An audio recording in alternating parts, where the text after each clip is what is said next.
Banking तज्ज्ञ श्री गणेश निमकर यांनी जे पुस्तक लिहिलेलं आहे त्याचं प्रकाशन दिनांक 23 एप्रिल रोजी होत आहे. त्यामुळे सहकार भारती यांचे सहकार सुगंध या प्रकाशनामार्फत सदर पुस्तकाचं प्रकाशन होणार आहे आणि त्यावेळेस बदलते बँकिंग या विषयावरती परिसंवाद होणार आहे. तर गणेश निमकर यांनी यापूर्वी बँकिंग क्षेत्रासाठी 3 पुस्तकं लिहिलेली आहेत.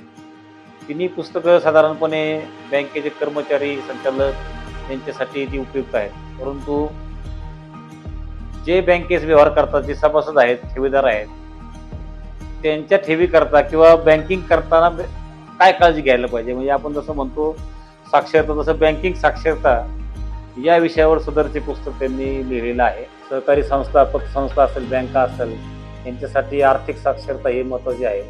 त्याचप्रमाणे सभासदांसाठी बँकिंग साक्षरता सुद्धा महत्त्वाची आहे आणि त्याच विषयावरती त्यांनी हे पुस्तक लिहिलेलं आहे. हे खचितच लोकांना मार्गदर्शन होणार आहे. याच्यामध्ये निमकर साहेबांचं हे पुस्तक जे आहे ते जास्तीत जास्त लोकांनी त्यांच्या संग्रही ठेवणं, वाचणं गरजेचं आहे. संस्थेचे आर्थिक आरोग्य आणि भांडवल परिपक्वता कशी तपासावी याचे मार्गदर्शन सदर पुस्तकामध्ये अभंगाच्या रूपाने श्री निमकर यांनी लिहिलेले आहे.